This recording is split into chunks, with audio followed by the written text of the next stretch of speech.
Well, good afternoon, everyone. Hopefully, we've got volume now. Should.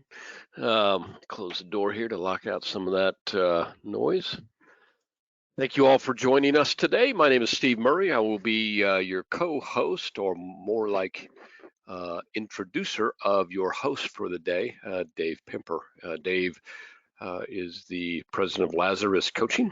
He is also a producer in his own right. He has his Series 65, 6, 7, 24. So he does a decent amount of securities business.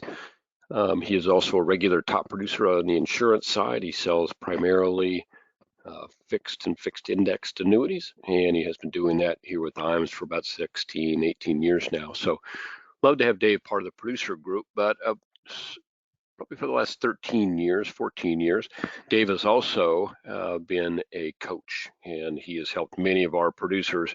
He was a coach before that, but he's worked with IAMS as a coach for about 14 years now, and he's helped many of our producers in various realms of their business, whether it's practice management, Social Security claiming expertise, Social Security webinars and seminars, retirement boss radio, 8 retiree mistake seminars. We're going to come out shortly with a couple of new additions to the coaching syllabus. So there's going to be a lot of things, already a lot of things that Dave has done over the years, just to establish his credentials as a producer. He's been in the business since 1981. He's done about 550 public seminars. You can work out that math. That's a pretty steady pace of seminars in front of consumers. He's got about 25, 30 years of radio experience. Most recently, the last 3 years are with Retirement Boss Radio. So really a high level of expertise on the line with us today, not only from a production standpoint, but also Dave has done a great job on the coaching side of his business with Lazarus Coaching and his team there as well. So Dave is going to talk today about in-service non-hardship withdrawals. As many of you know, there are trillions of dollars right now sitting in 401ks. Many of those dollars are accessible to us to work with, transfer to IRAs as an idea, transfer out of their existing 401ks into income generating assets like a fixed index annuity with an income rider, or just a safer, secure environment to grow the asset, like a more traditional MIGA or traditional fixed indexed annuity without an income rider. So a lot of opportunity there for us. And Dave is going to walk us through the ins and outs of non-hardship in-service withdrawals and how you can open that subject with your clients, the best way to help them determine whether they're eligible, and then talk about some of the opportunities around those in-service non-hardship withdrawals. So without any more delay, let's get to the heat of the matter, the heart of the matter, with the coach, Mr. Dave Pimper. Thank you, Steve. I appreciate it. The heat of the matter. The heat of the matter. It's colder than heck today in Nebraska. Yeah. That's why we need the heat of the matter. That's exactly right. Yeah. Well, welcome everybody. My name is Dave Pimper. I'm a producer, just like you are, but I also coach, and I coach specifically for IAMS, have for about 17 years now, and I was in coaching before that. So as Steve goes in and gets our slides up and going on in-service non-hardship withdrawal plans, I just wanted to say this: those 2020 workshops are quick hitters, webinars. I mean, they last about 10, 12 minutes on my end, but I want you to take away something from this from the sales perspective. Now, I will tell you, I've been in business for 41 years. I started in 1981, going on 42 years when I started in the business. And right now, we do almost all of our business is geared around the demographics of the pre-retired and the just retired. An in-service non-hardship withdrawal plan is what we're going to talk about today. I do a lot of business within this sector. So first of all, you've got to ask yourself, what is an in-service non-hardship withdrawal plan? Okay, so I don't want to make this definition difficult, but basically, it's in a 401k or like company plan, 403b, thrift savings plan, etc., where you are 59 and a half years of age or older, and your company will allow you to roll over into another IRA out of your 401k or company retirement plan a portion or all of your monies. That you can still work there, you can still contribute, there's no difference whatsoever.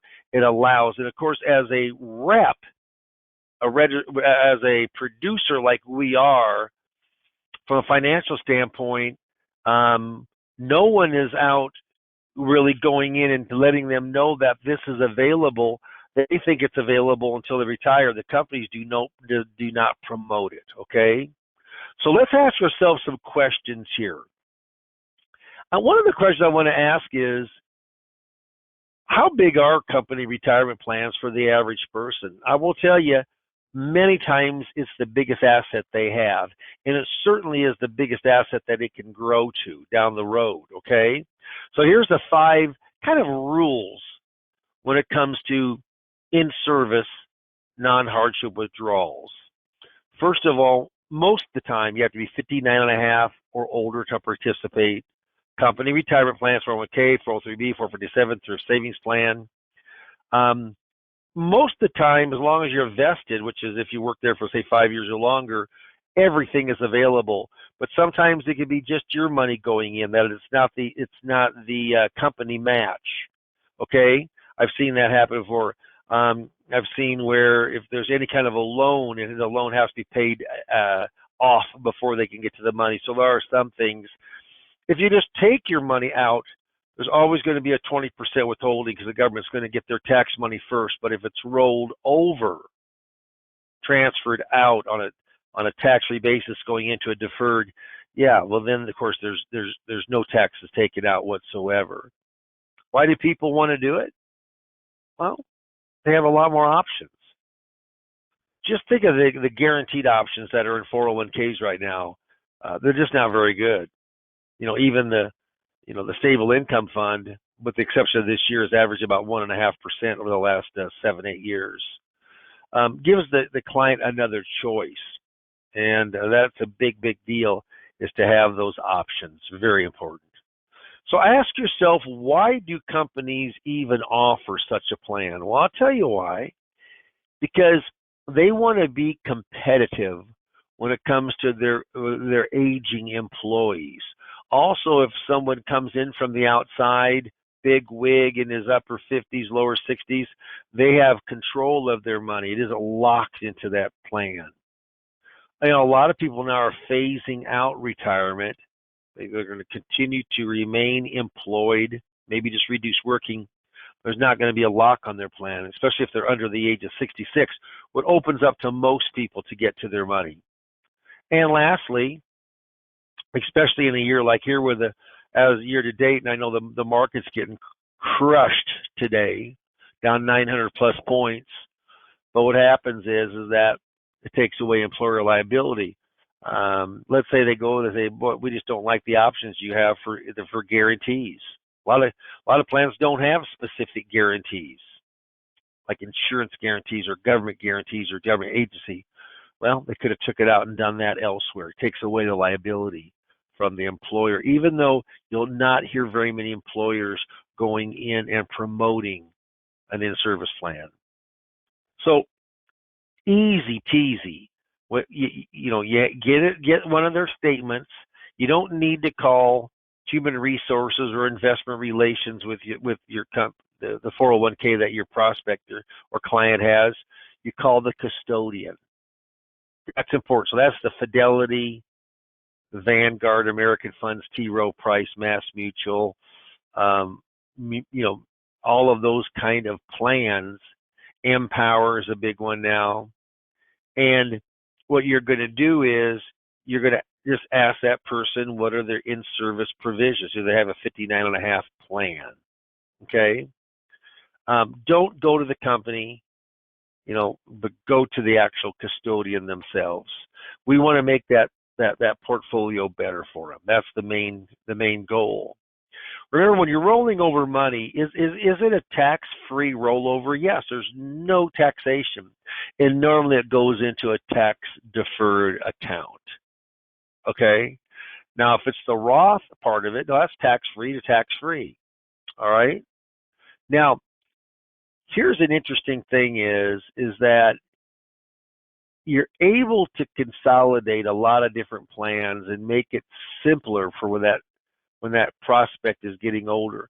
Remember RMDs at the age of 72, controlling your money. I mean, that's a direct advantage, a specific of a direct rollover. So what happens with myself is I'm trying to bring up points for you from a sales process. If you're not asking every single person who is close to 59.5 or 59.5 and over and still working, asking them, do you have an in-service hardship plan? Most of them will say, I don't even know what you're talking about. And I mean, it enables you to go in and take control of a portion or even all of that money in that 401k, and you self-direct it with your investments or your specific strategies. Most people don't know it's available. And when you bring it up to them, are they open to take a look at that? Many people are, which hopefully leads to a lot of success for you. I'm a big seminar guy. I've presented over 555 public seminars now. And what happens is that I learn stuff. Absolutely I do, but my background on Social Security, retirement planning, in-service, those are all areas that I certainly do coach on. So if a person comes to me and says, Dave, I really want to get caught up and coached up on in-service and be able to help you, to use you for inside information, legal inside information. Yeah, I mean, I do coaching for a fee, $200 per session. But we have a sales process that a lot of people take advantage of. Is 3 sales process coaching calls. What I do from the very beginning, the presentation itself, handling objections, the proposing, trial, close. I mean, my fact finder, etc. Yeah, it's $600 for 3. It's 3 sessions, and then you're able to use me, within reason. I don't re-coach you, but certainly you can call me and pick my brain and so forth. So it's one-on-one coaching. We do it over the phone. We do it. What's important is that I want the folks who I coach to become better salespeople. That's almost a word you don't use these words now. No one wants to be a salesperson. Well, I'll tell you right now, being a professional salesperson, that's the greatest job I think or career you can have, by helping people select something that protects them, especially in our business, helps them from a financial service arena. And then I give that ongoing support. So it's if you've got any questions, and what we're going to do here just in a second, we're going to put up a slide, but most retirees have no idea the in-service is available. We have to bring it up to them. That's so important, okay? And so what happens is that there's an old saying. It says, procrastination is my sin. It brings me constant sorrow. I really shouldn't practice it. Perhaps I'll stop tomorrow. Well, you know what? Tomorrow never comes. If you have a question, yeah, certainly mark yes. I'll answer that for you. Steve, is that you messing with the slides? I'm getting dizzy. Yeah, there's a couple of questions on some slides. A couple of questions that I thought we kind of talked about. I got it. Sure. Absolutely. Yeah, and then what I want to do, I want to make sure and put that poll up, so if they do want to talk to me, they want more information. And we do a lot with seminars. I'm telling you what, the first of the year, January through May, those are the very best months to market. Do a lot of radio host marketing. So we're doing some different things and testing out actually at a movie for this next year, and see if we can get some traction going on that. That's around the financial service arena. So, our goal is trying to help you get in front of more qualified people. So, Steve, I'm going to go in and turn this on over to you, and we'll answer a few of those last questions, and then we'll call it a day. Perfect. Thanks, Dave. I'm actually in just real quick trying to change the poll, because we had the poll question pertains to Roth conversions. We can still do it, but I'd rather have it read right. Yeah, I hear you. Yeah, or just general. Yeah. Yeah, I should do that. Here we go. Not right.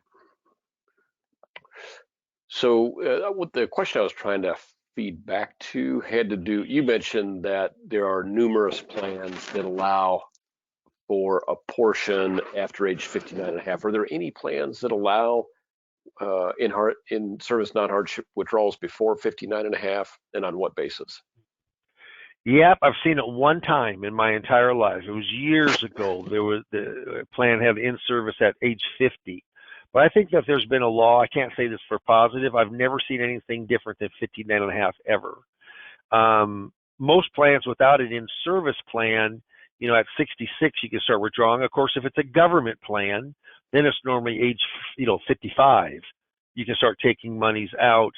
But an in-service plan is almost always geared around the age of 59 and a half years of age and older. You're still working for the company. Yep. Got it. Okay. So you talk quite a bit about in-service non-hardship withdrawals on your radio show. What's your feedback like when a client comes in? Are they saying, "Hey, I actually called in to talk about in-service," or how do you actually introduce that? You introduce it on your first appointment with your clients? Well, like I'll give you a great example. I had a fellow come in today from a Social Security workshop. It was about a month and a half ago. It's the last one that we did at Elkhorn, Steve. And he was sitting in the very back row, big man sitting in the very back row. And he said, "I'm sorry that I couldn't get right." And it might have even been 2 months ago. He said, I love this. He said, "I was waiting for my inheritance to come in." I thought, oh, this is going to be a good call. I can tell that right now. But he had a question on Social Security, if he thought it was a good idea for him to take Social Security right now, which I did. But he also had 500,000, which he kept back 100, so he has 400,000 available to invest. And so that was the main part of the money. But then he's got 47,000 that was at his employ, which now this isn't going to make much difference because he's going to stop at the end of the year. But I told him, because I called the custodian of that plan to see how much that value of his account was worth now, because he was getting pretty hammered up, and he's not going to like today at all either with the market down 900. But I did ask, do you have a 59 and a half plan? And he says, "Yes, we do." I said, "Tell me what that means." And the person says, "You can take your money." Just like I said, it lets him hear it from a different source. But this isn't going to make a big deal here, but he had no idea that he could do that. He had no idea whatsoever. He said he would have considered doing it earlier if he would have known. Now he's just turning 62, or he just turned 62 in June.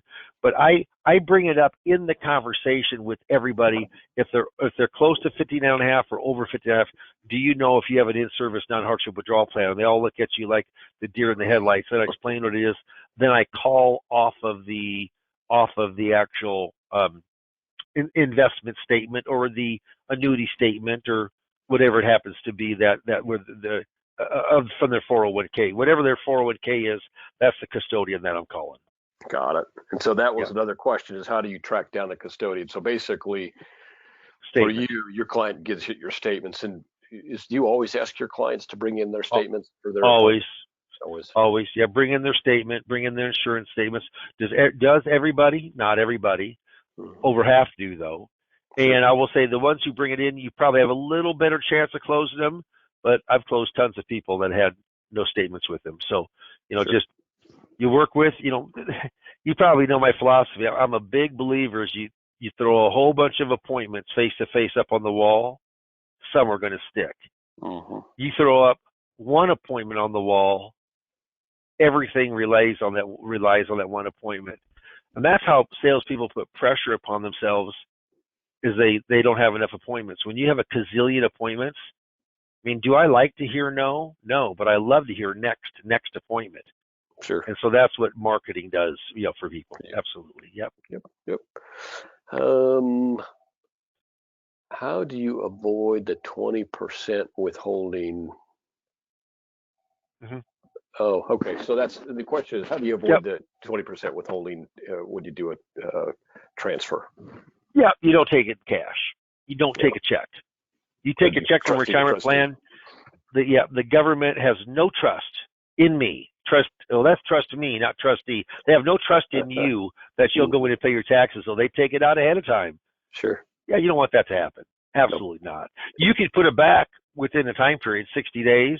But how many people? If you got 500,000, they got 20 grand. How many people have 100 grand laying around in their money market? Not many. You Right. know, and that's how you have to make it back up until taxes are paid. So if the money rolls over, tax free, meaning it's a tax deferred account, but there's no taxation, then there's no 20% that's taken out. That's very important that it's done in that manner. You bet. Yep. And the poll, I did get that poll up, by the way. I just did kind of a general one. Would you like more information on today's subject? Fine. So, okay, good. Yeah, and as you look at one more question, or a couple more questions, Steve, what I wanted to say was, on that poll, when we talk, if you want to talk about in-service, wonderful. If you want to talk about a specific case, wonderful. If you want to talk about, hey, marketing for the new year, wonderful. If you want to talk about, hey, I got trouble closing. I do a good job until the close. I don't know what it is, or my proposal just doesn't seem as strong as it should be. I coach on every single one of those things, and I coach specifically for IAM. So I'm not coaching. I used to coach for some other firms, but I don't do that now. I'm independent, and I work with IAMs from a coaching standpoint. So if you need specific matter, we can talk about that and get you more streamlined on how your presentation is. Perfect. I think I mentioned radio early on, and so the question was radio ? So if you have a question about that specifically, if you just type in a little bit more information, or Dave, I don't know if you want to touch on that just a little bit. I'm not sure what the exact question is there, so maybe just talk for a second about what you do on the radio. I've never had good luck with a 30-second ad or a 1-minute ad promoting my firm for the new white paper. I've tried it all.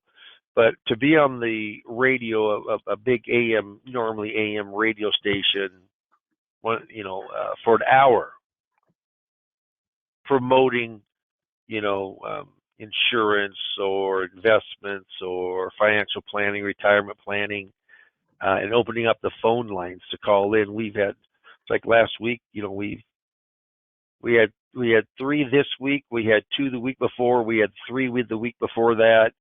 It's just we try to get 10 appointments a month or more, which we've been very fortunate to do, and more than that. But it's being a radio host. It's a pre-recorded show. You can record it ahead of time at your office, at your home. All the show notes are given to you each and every week.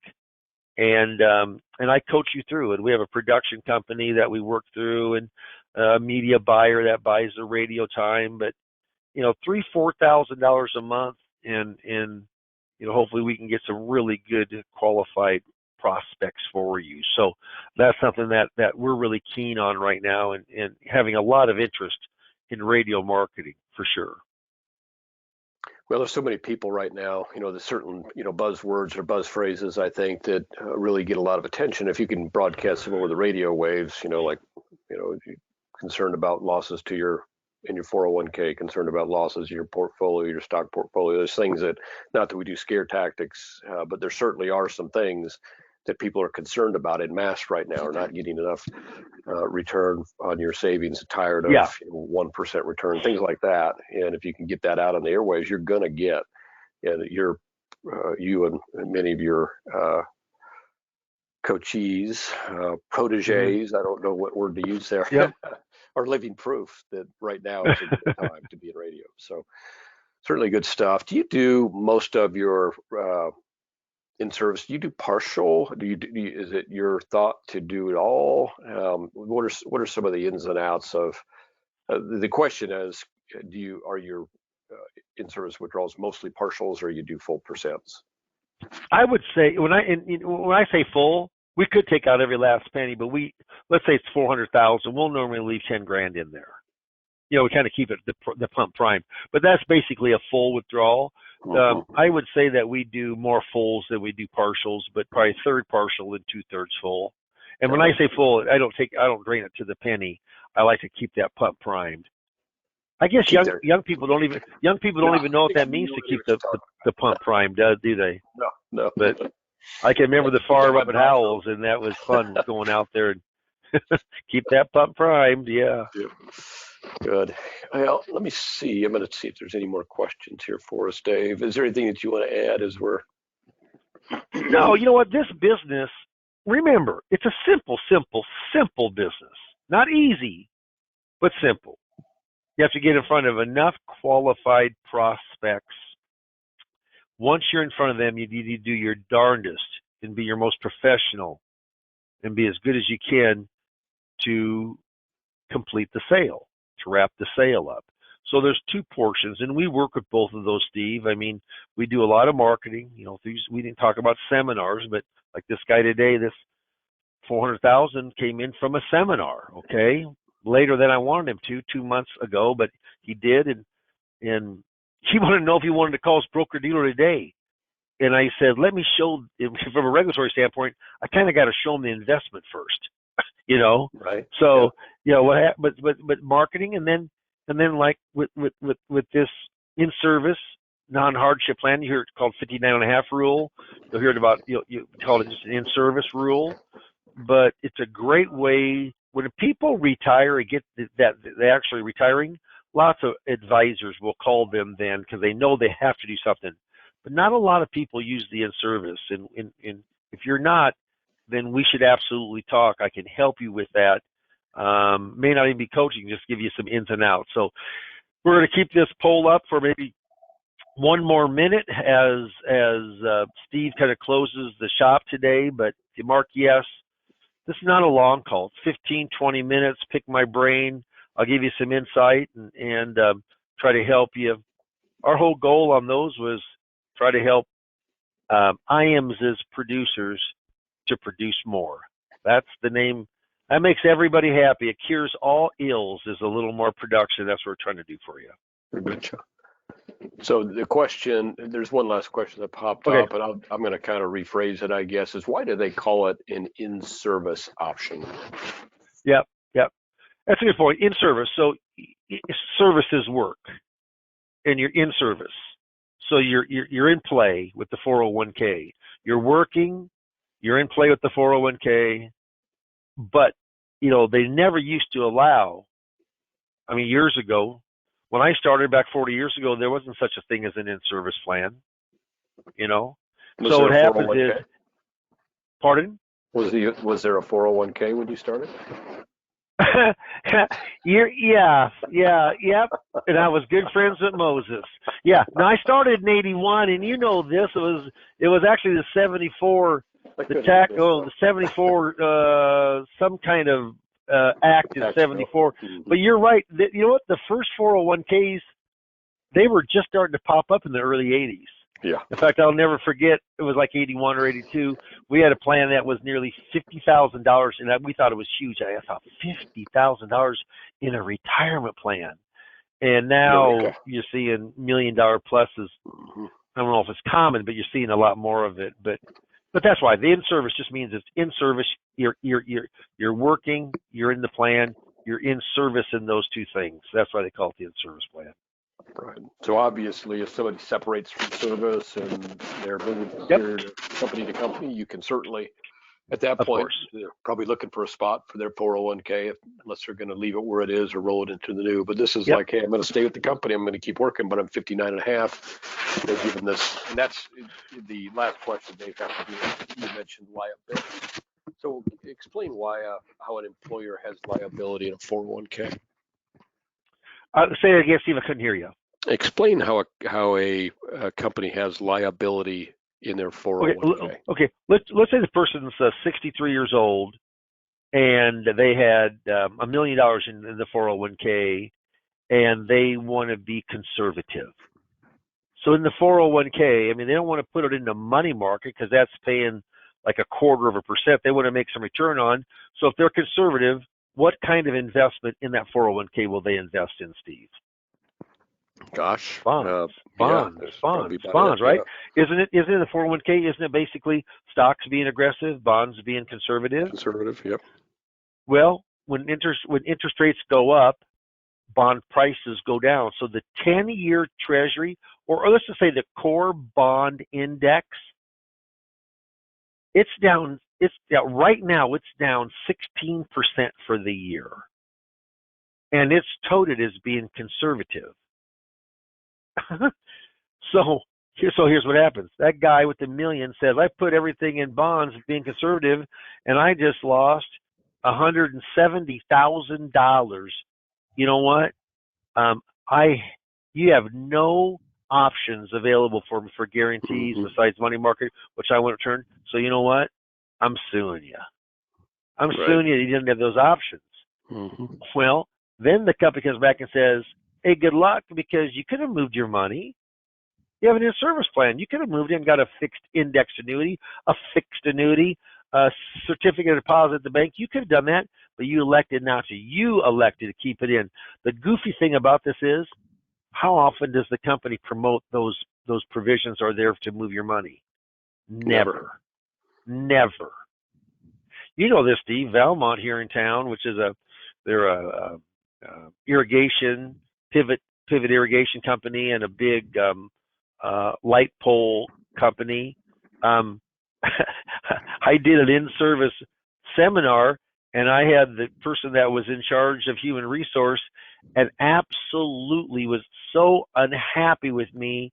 And I said, why are you so unhappy? She goes, we're getting calls left and right, people saying, is this truly available? Is this really available? I remember that. Oh gosh, yeah, that's unbelievable. Yeah. So yeah, but that's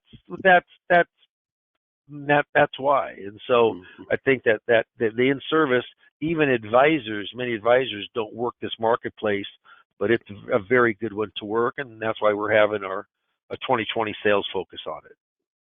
So if you're working with clients that are plus 59.5, there's a pretty good chance that they work at a company and they have a 401k, and now there's a pretty darn good chance that 401k has an in-service non-hardship withdrawal option. So it's a pretty easy thing to say is,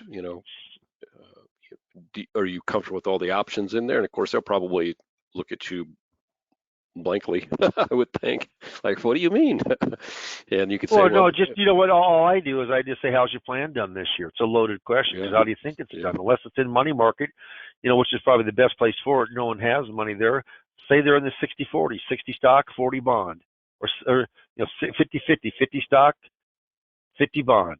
Well, the stock market's down 17 right now, and the bond market's down 16, 17.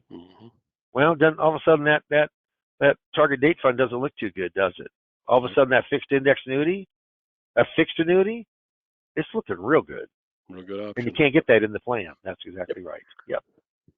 And with the new income riders, that gives there's a lot of great options for people that want to say, and I know you don't sell a lot of income riders yourself, but if somebody wants to say, hey, I want to know that I've got so much income locked up from these assets, you can pick the asset and lock it up.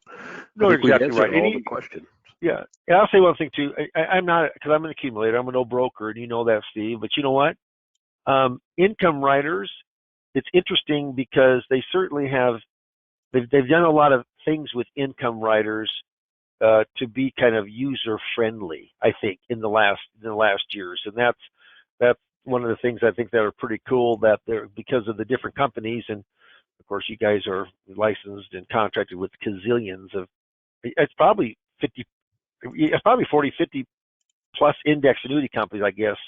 IAMS is probably, you have contracts with, don't you, Steve? Or in that neighborhood, 30, actually, 40? we have 70. Yeah, Do you really? Yeah, a little over 70.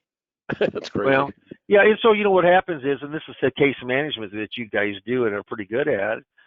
Person comes in and says, here's my situation, and this is the most important. They're not going to take money out for 5 or 6 years, and then they want the highest income possible. Or, hey, you know what? I mean, we basically need income right now. We need a guarantee. And there's all different kind of companies that do that, and you don't think people are thinking about that right now with the market going down? You darn right they are. You bet. You darn right they are. It's a very good time to market. Yeah, very, very good time to market right now. Yep. So when you did the Valmont seminar, you didn't do the seminar at Valmont, but I did not. targeted Valmont employees. And was that a billboard that you used to do that? I just can't remember. No, I did it off of the newspaper. I did a teeny bit of Facebook on that one. I did mostly hard to mail, but I got some really good clients. I got a multi-million-dollar client, a big client for me, because I'm not a big. I don't work with big money, the high net worth, but they came and I'll never forget this. They came with their grandkid. And this is an adult only, and she said, I hope this is okay. And of course I said, well, sure. But inside I was going, I shouldn't probably let them even come on in. Well, now I let all grandkids in. Yeah, I'll never forget that. But that was, but I ran that. I think I ran that 3 different times and had pretty good success each time. So there's just different ways to market, but in service, don't forget about the in service plan. It's a really cool way to go and get control of money that you wouldn't think that you you can get control of it, but you're giving them options and information they didn't know they even had. Betcha. That's well, we promised 2020s would be 20 minutes long, and here we are 30 minutes long. So I apologize. Don't say we. Do not say we. I'm just asking the question. Yeah. Okay. Thank you all for joining us this afternoon. I think we'll have a couple of more of these, at least one more before Christmas, and we have a couple of other Social Security and radio webinars before Christmas. So we'll talk to many of you, but for those of you that we may not talk to, please, by all means, have a Merry Christmas. And thank you for joining us today. Hopefully your weather is better than ours. And if we can help you grow your business, give us a call. We're at 800-255-5055. I'm going to close that poll out. So if you haven't answered it yet, you better hurry. If you couldn't answer it, then go ahead and just give us a call and we'll put you in touch with Dave. Again, that number, 800-255-5055. You can ask for me. I'm Steve Murray. You can ask for any of our sales directors. They'll be glad to help you. Have a great afternoon, everybody. Dave, you have a great afternoon as well. Okay, thank you. Thanks, everybody, for taking time. Bye-bye.